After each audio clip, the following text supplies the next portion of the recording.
Hello, good evening everyone. कैसे हो आप लोग? आशा करता हूँ कि अच्छे होगे, स्वस्थ होगे, घर पे होगे और पढ़ाई भी कर रहे होगे।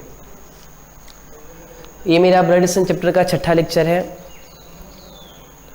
इसके पीछे जो मेरे क्लासेस हुए थे उसमें हम लोग कोडिंग टाइप को स्टार्ट किए थे। आशा करता हूँ कि वो सब बातें जो आपको बताए गए थे वो आप पढ़े होगे, समझे होगे और आपको समझ में भी आया होगा। ऐसे विद्यार्थी जो नए हैं वो सबसे पहले मेरे के ट्यूटोरियल चैनल को सब्सक्राइब करें और इसके पीछे जो 5 क्लासेस कराए जा चुके हैं उन्हें अच्छे से पहले समझ लें, बेसिक को पढ़ें, उसके बाद पजल टाइप के 3 वीडियोस को देखें, उसके बाद आप कोडिंग टाइप के जो पहले वीडियो को अपलोड किया गया है उसको देखें और फिर इस क्लास को अटेंड करें। तब उनको भली बात सब कुछ समझ में आएगा। जल्दीबाजी ना करें, जल्दीबाजी करोगे विफल हो जाओगे। सफलता की जो मार्ग है वो बहुत धीरे से और दृढ़ निश्चय के बाद प्राप्त होती है। तो हमें अपने आप को इतना स्ट्रॉन्ग करना है किसी भी चैप्टर में कि उस चैप्टर के थ्रू जितने भी क्वेश्चन आपके एग्जाम में आए आपको परेशानी ना हो और आप उसको आसानी से अच्छे तरीके से सॉल्व कर सको। ब्लड रिलेशन चैप्टर के छठे लेक्चर में जहाँ पर हम कोडिंग टाइप को ही एक बार और पढ़ेंगे, उसमें 2-3 नियम है और उसमें मैंने पहले नियम को आपके सामने लिखा है, ध्यान से समझना। बाबू कह रहा है कि जिस टर्म का रिलेशन हमें बताना है, मैंने आपको बताया था ना कि ए का बी से क्या रिलेशन है।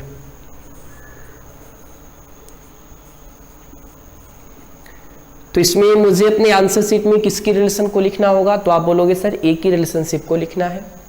तो जिस टर्म के रिलेशनशिप को हमें अपने आंसर शीट में लिखना है, जिस टर्म के रिलेशनशिप को हमें अपने आंसर शीट में लिखना है, यदि वह टर्म आपके इक्वेशन के सबसे लास्ट में है तो वह इक्वेशन आपका मान्य नहीं होगा। इस नियम को हमेशा अपने दिमाग में बैठा लेना। मान लो as for example m cross n cross p minus t divided by r, और यहां पे क्वेश्चन पूछा गया कि r का n से क्या रिलेशन है। तो आप हमें बताओ कि यहाँ पे आप किसके संबंध को अपने आंसर शीट में लिखने जा रहे हो। तो आप बोलोगे सर आर की रिलेशनशिप को। तो यदि मुझे अपने आंसर शीट में आर की रिलेशन को बताना है और यदि वह आर मेरे इक्वेशन के सबसे लास्ट में है तो वह ऑप्शन, वह समीकरण, वह इक्वेशन कभी भी मान्य नहीं होगा। क्यों? क्योंकि जो टर्म इक्वेशन के सबसे लास्ट में होते हैं उनके जेंडर कंफर्म नहीं होते हैं। यदि मुझे आर का रिलेशनशिप चाहिए, आर की रिलेशनशिप को हमें अपने आंसर शीट में लिखना है, तो आर को कभी भी इक्वेशन के लास्ट में नहीं होना है। यदि आर इक्वेशन के लास्ट में है, यदि आर इक्वेशन के लास्ट में है तो जो टर्म इक्वेशन के लास्ट में होते हैं उनका जेंडर कंफर्म नहीं होता है। हाँ, एक जगह कंफर्म होगा, और वो कौन सा रिलेशन है? हस्बैंड और वाइफ का। मैंने पिछले क्लास में ही बताया था, उसके पिछले क्लास में ही बताया था कि यदि हस्बैंड और वाइफ का रिलेशनशिप है तो दोनों में किसी एक को भी कंडीशन ने कंफर्म किया तो दूसरा अपने आप क्या होता है? कंफर्म हो जाता है। तो हस्बैंड और वाइफ के रिलेशनशिप को छोड़कर यदि जिस टर्म का रिलेशन हमें अपने आंसर शीट में लिखना है, यदि वह टर्म मेरे इक्वेशन के सबसे लास्ट में है तो वह आंसर आपका कभी भी मान्य नहीं होगा। क्यों नहीं होगा? क्योंकि जो टर्म सबसे लास्ट में होता है उनके जेंडर कभी भी कंफर्म नहीं होते। दैट्स वाई वह समीकरण कभी भी मान्य नहीं होता है। अब चलो इस पे क्वेश्चन देख लो।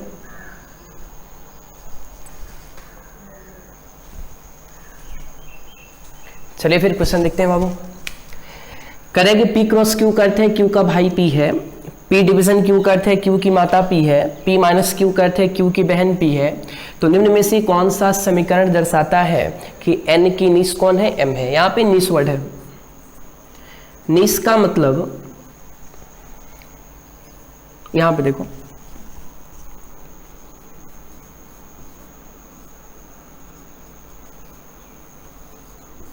भांजी या भतीजी, ध्यान रखना। निश का मतलब भांजी भी होता है और भतीजी भी होता है। नेफ्यू मतलब भांजा या भतीजा, नीस मतलब भांजी या भतीजे। पहले कंडीशन को कंफर्म कर लो कि P क्रॉस Q का अर्थ है Q का भाई P है, P डिवीजन Q का अर्थ है Q की माता P है, P माइनस Q का अर्थ है Q की बहन P है। तो निम्न में से कौन सा समीकरण दर्शाता है कि n की नीस कौन है, m है। देखो दो तरह से कंडीशन आते हैं, एक बार लेफ्ट से स्टार्ट करेगा, दूसरी बार राइट से स्टार्ट करेगा। इसके पहले यानी इसके पिछले क्लास में आपने जितने भी क्वेश्चन किए थे सब में शुरुआत कहाँ से था, लेफ्ट से। यहाँ आप देखो शुरुआत कहाँ से, राइट से है, दिख रहा है ना ये सब।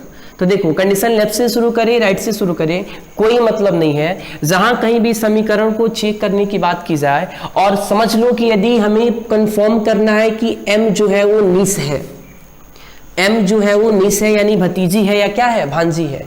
तो यदि मुझे m का रिलेशन चाहिए, तो यदि मुझे m की रिलेशनशिप को बताना है तो m को इक्वेशन के लास्ट में नहीं होना है। यदि m इक्वेशन के लास्ट में है तो 90%, देखो 100% नहीं कह रहा मैं, 90% केसेस ऐसे होते हैं जहां पर वह ऑप्शन मान्य नहीं होता है, बिकॉज जो टर्म लास्ट में होते हैं उनके जेंडर कंफर्म नहीं होते। हाँ कंफर्म होंगे कहां पर, तो हस्बैंड और वाइफ वाले रिलेशन में। तो यदि मुझे अपने क्वेश्चन में m का रिलेशन कंफर्म करना है, कंडीशन लेफ्ट से शुरू करे या कंडीशन राइट से शुरू करे, तो यदि मुझे m का रिलेशन कंफर्म करना है तो m को मेरे इक्वेशन के सबसे लास्ट में नहीं होना है। यदि m मेरे इक्वेशन के सबसे लास्ट में है तो 90% आप श्योर रहना कि ये आंसर होने वाला नहीं है। हाँ 10% केसेस होते हैं जहां पे वो आंसर मान्य होते हैं, बिकॉज हस्बैंड और वाइफ वाले रिलेशनशिप में रिश्ते कंफर्म होंगे, दैट्स वाई वो आंसर भी हो सकते हैं। लेकिन 90% यदि मुझे m का रिलेशनशिप कंफर्म करना है तो m को इक्वेशन के सबसे लास्ट में नहीं होना है। तो देखो m कहाँ कहाँ लास्ट में है, यहां पे है, यहां पे है, दिख रहा है जी, दिख रहा, बोलो चलो चेक करते हैं।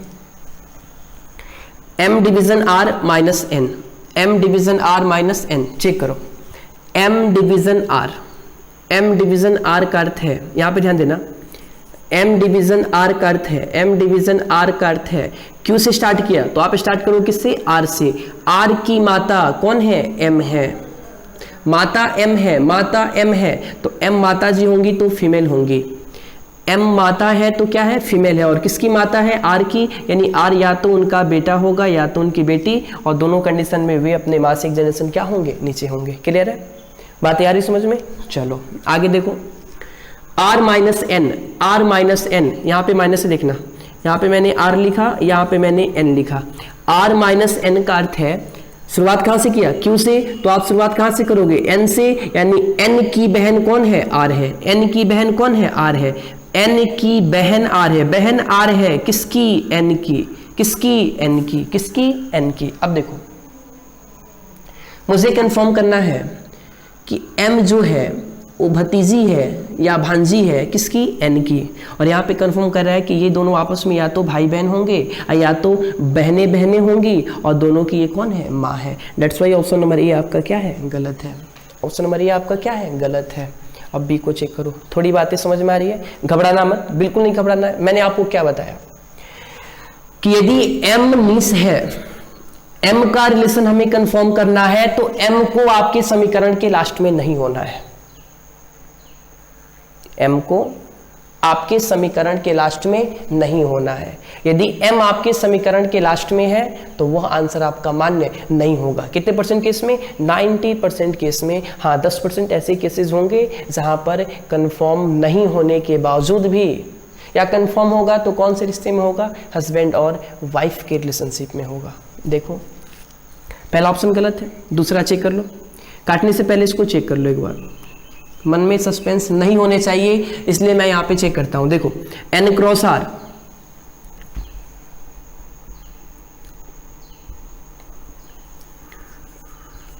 n क्रॉस r का अर्थ है q से शुरू है तो आप कहां से शुरू करोगे, r से।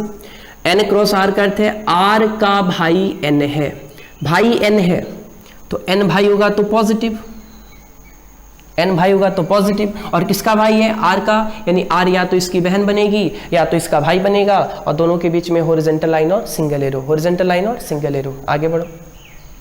r डिवीजन j, शुरुआत कहां से करोगे, j से। r डिवीजन j का अर्थ है कि j की माता कौन है, r है। अब r माता जी है किसकी, तो j की, यानी j या तो इनका बेटा होगा या तो इनकी क्या होगी, बेटी होगी। क्लियर है, बातें आ रही समझ में। आगे बढ़ो। z माइनस m, देखो ये माइनस है, ये z और ये m। z माइनस m का अर्थ है, z माइनस m का अर्थ है कि m की बहन कौन है, j minus m, sorry j minus m का अर्थ है m की बहन कौन है, j है। m की बहन कौन है, j है। m की बहन कौन है, j है। तो j बहन है किसकी, m की। j माइनस m का अर्थ है m की बहन कौन है, j है। m की बहन कौन है, j है। तो बहन j है किसकी, m की। अब हमें एक बात समझा दो, m को निस होना है, यानी या तो भतीजी या तो भांजी, लेकिन जेंडर तो कंफर्म होने चाहिए, जेंडर तो कंफर्म होने चाहिए। आप बताओ m का जेंडर कंफर्म है, नहीं है ना, that's why option number B आपका आंसर नहीं होगा। वही मैंने आपको समझाया था, वही समझाया था आपको कि यदि मुझे m का रिलेशन चाहिए तो m हमारे इक्वेशन के लास्ट में नहीं होने चाहिए। यदि m इक्वेशन के लास्ट में है तो उनका जेंडर कंफर्म नहीं होगा। कितने परसेंट केस में, 90% केस में। दैट्स वाई वह आपका समीकरण मान्य नहीं होता है। चलो 2 ऑप्शन कट गए, अब सी को चेक कर लो।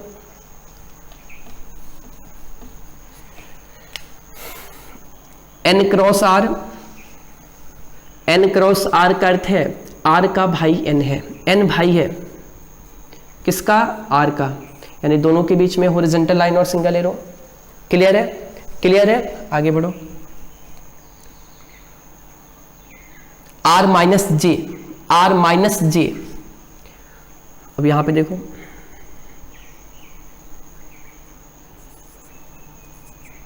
r माइनस जे का अर्थ है, r माइनस जे का अर्थ है j की बहन कौन है, r है। क्योंकि q से स्टार्ट किया तो मैं भी j से स्टार्ट करूंगा। j की बहन कौन है, r है। j की बहन कौन है, r है। r बहन है किसकी, तो j की, यानी j का जेंडर कंफर्म नहीं है, j का जेंडर कंफर्म नहीं है। क्लियर हुआ, क्लियर हुआ। आगे बढ़ो। j minus m,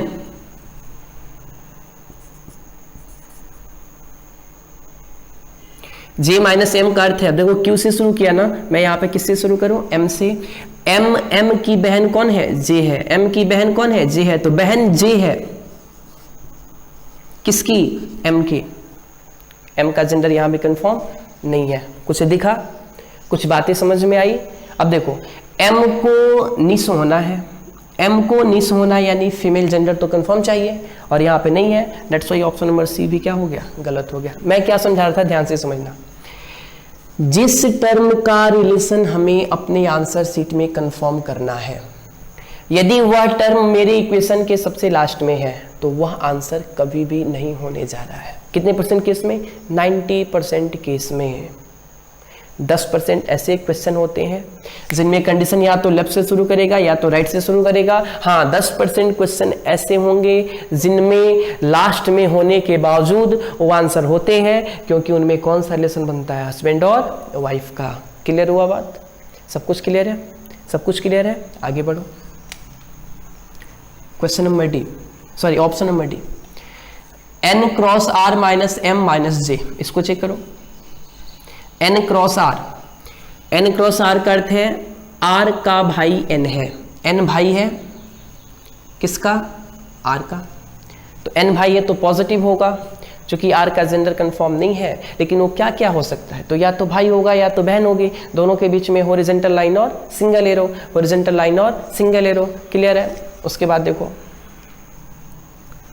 r divided m,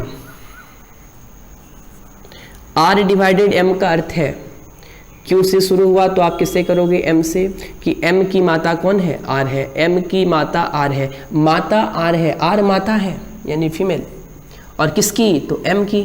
m का जेंडर अभी कंफर्म नहीं है, m का जेंडर अभी कंफर्म नहीं है। आगे बढ़ो, m माइनस जे, देखो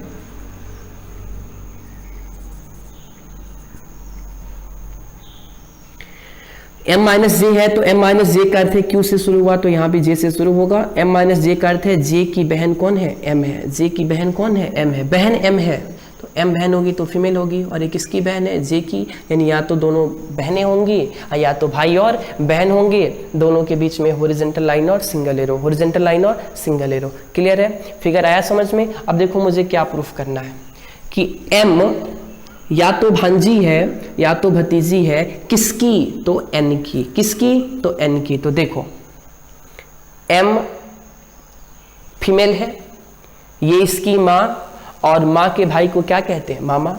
यानी यदि n मामा है तो m उसकी कौन होगी? भांजी होगी।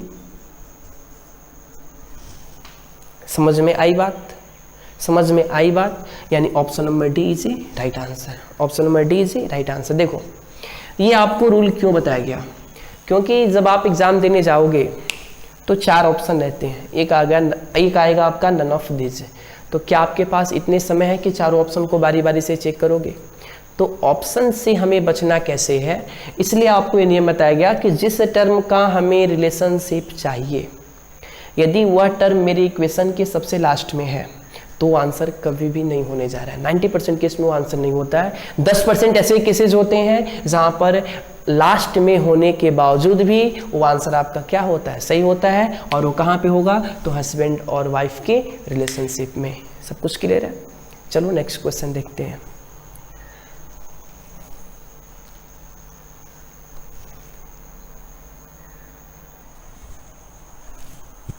चलिए नेक्स्ट क्वेश्चन देखते हैं। कंडीशन दिया बाबू कि P डिवीजन Q का अर्थ है P का पिता Q है, P क्रॉस Q का अर्थ है Q की बहन P है। ध्यान देना एक चीज कि यहाँ पे शुरुआत P से किया और यहाँ पे शुरुआत Q से किया, यहाँ पे लेफ्ट से, यहाँ पे राइट से। क्लियर हो रहा है? मैंने पीछे बताया था कि कंडीशन को लेफ्ट से भी शुरू करेगा, राइट से भी शुरू करेगा, उससे मुझे तकलीफ नहीं होनी चाहिए।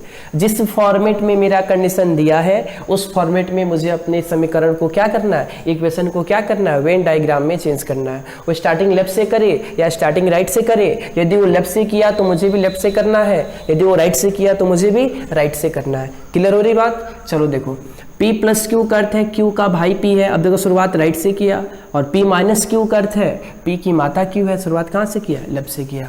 ये तो हो गया कंडीशन। पहला क्वेश्चन कह रहा है कि निम्न में से किसका अर्थ है T का भतीजा या भांजा कौन है? R है। देखो भतीजा या भांजा R है, R को भतीजा या भांजा होना है। मैंने आपको बताया था कि जिस टर्म का रिलेशन कंफर्म करना हो, यदि वह टर्म आपके इक्वेशन के सबसे लास्ट में है तो तुम समझ जाओ कि वह इक्वेशन होने वाला नहीं है, उसको छोड़कर काम करोगे। यदि लास्ट में जरूरत पड़ा तो उसे भी चेक करेंगे, अदरवाइज उसे छोड़कर ही काम करोगे। तो देखो R को भतीजा और भांजा होना है, तो यहां भी R है, यहां भी R है। मैंने इसे काट दिया क्योंकि ये होने वाला नहीं है, ये होने वाला नहीं है। मेरे पास अब कितने ऑप्शन हो गए? 3, फर्स्ट, सेकेंड और थर्ड। चेक करते हैं इसे। देखो R plus N, where is plus? ये रहा। देखो R प्लस N का अर्थ है, अब शुरुआत Q से किया है तो तुम भी शुरुआत कहां से करोगे? N से करोगे। R प्लस N का अर्थ है N का भाई कौन है? R है। N का भाई कौन है? R है। अब देखो भाई R है, तो चूंकि भाई R है तो R क्या होगा? पॉजिटिव होगा। R क्या होगा? पॉजिटिव होगा।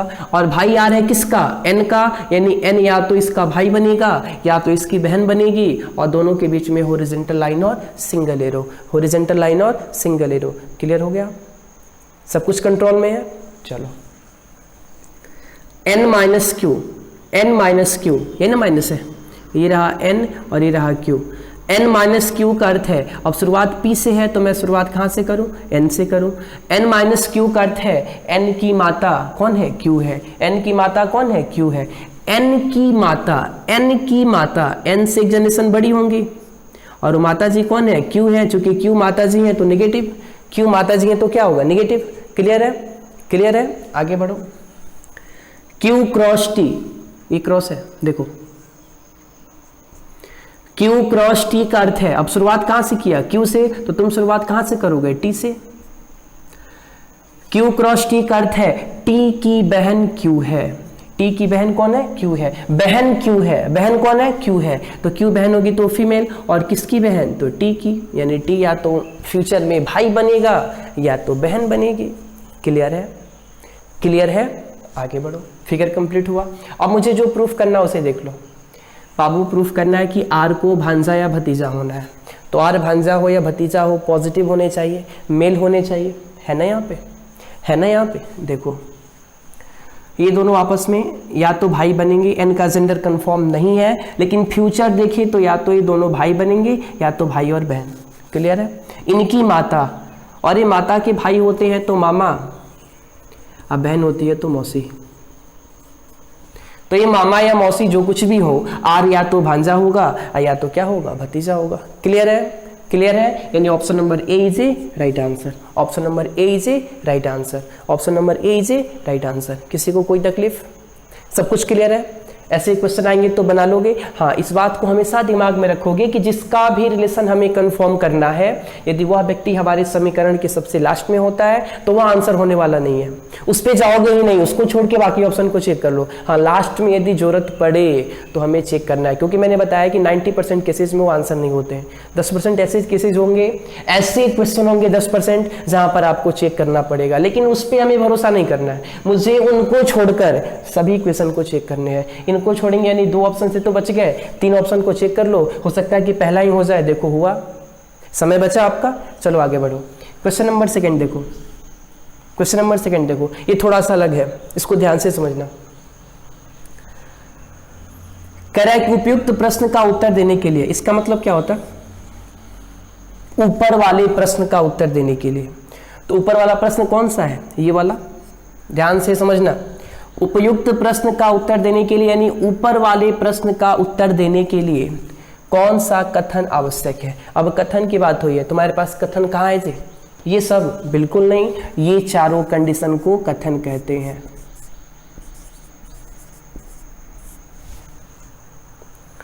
उपयुक्त यानी ऊपर वाले प्रश्न, उपयुक्त यानी ऊपर वाले प्रश्न, ये वाले प्रश्न का उत्तर देने के लिए निम्न में से कौन सा कथन? कथन कहां से लाओगे? ये सब बिल्कुल नहीं, ये चारों कंडीशन को क्या कहते हैं? कथन कहते हैं। क्लियर है? अनावश्यक है। अनावश्यक कहने का मतलब कि जिसका उपयोग नहीं हुआ है उनको हमें बता देना है। तो देखो क्वेश्चन को जवाब कैसे देते हैं। ये सारे ऑप्शन है। उपयुक्त प्रश्न का उत्तर देने के लिए कौन सा कथन अनावश्यक है? इसका जवाब देने का सबसे आसान तरीका मैं तुम्हें बताता हूं कि ऊपर वाले प्रश्न को एक बार देख लो। इसके आंसर कौन है? तो ऑप्शन नंबर ए। इसके आंसर कौन है? तो ऑप्शन नंबर ए। क्या लिखा है बाबू? R plus N minus Q cross T। अरे ऊपर वाले प्रश्न का आंसर कौन है? ऑप्शन नंबर ए, यही तो है। अब इसमें देखो कि कितने सिंबल आए हैं, प्लस आए हैं, माइनस आए हैं, क्रॉस आए हैं। यानी प्लस आए हैं तो प्लस वाला जरूरी है, आवश्यक है, माइनस आए हैं तो माइनस वाला आवश्यक है, क्रॉस आए तो क्रॉस वाला आवश्यक है। इसमें कौन सिंबल नहीं आया? तो आप बोलोगे सर डिवीजन का, यानी डिवीजन वाला यदि सिंबल नहीं आया तो जवाब देने के लिए आवश्यक होगा कि अनावश्यक होगा? अनावश्यक होगा। तो डिवीजन वाला कथन कितने नंबर पे है? 1 नंबर पे, यानी अनावश्यक कौन होगा? तो केवल कथन नंबर 1, और वो कहां पे दिया है? ऑप्शन नंबर 2 में। नहीं आया समझ में? नहीं आया समझ में? फिर से एक बार समझो। देखो कह रहा है कि ऊपर वाले प्रश्न का उत्तर देने के लिए निम्न में से कौन सा कथन अनावश्यक है? पहले 2 बात। उपयुक्त कहने का मतलब कि ऊपर वाले प्रश्न, यानी जो इसके जस्ट ऊपर है, ये वाला प्रश्न, ये वाला प्रश्न उत्तर देने के लिए। अब देखो इसका उत्तर कौन सा हुआ? ऑप्शन नंबर ए मैंने यहां पे लिख दिया। कौन सा कथन अनावश्यक है? कथन क्या होता है जी? जो कंडीशन आपके क्वेश्चन में दिए जाते हैं उसी को क्या कहते हैं? कथन कहते हैं। क्लियर है? जो कंडीशन आपके क्वेश्चन में दिया जाएगा उसी को क्या कहते हैं? कथन कहते हैं। तो आपके पास कितने कथन है? 4। हमें देखना है कि इन चारों में से किसका उपयोग जवाब देने में नहीं हुआ है। तो यदि मेरे ऑप्शन नंबर ए आंसर है तो ऑप्शन नंबर ए में कितने सिंबल है? प्लस है, माइनस है, क्रॉस है, प्लस है, माइनस है, क्रॉस है, यानी ये तीनों चाहिए और क्या नहीं चाहिए, डिवीजन नहीं चाहिए। तो डिवीजन कितने नंबर पे है, 1 नंबर, यानी 1 नंबर जो कथन है वह इस प्रश्न के लिए आवश्यक है या अनावश्यक है, अनावश्यक है, तो केवल कथन 1 option number 2 is a right answer. Clear हुआ, बातें समझ में आई, कर लोगे, कर लोगे। जो भी परेशानी होगी नीचे वीडियो के नीचे जो कमेंट सेक्शन होते हैं उसमें बताना, फिर से दोबारा यदि प्रॉब्लम हुआ तो इसी क्वेश्चन को, इसी फॉर्मेट के क्वेश्चन को आगे देखा जाएगा। तब तक के लिए आप इसको रिवाइज करो, अच्छे से पढ़ो, वीडियो को देखो। धन्यवाद।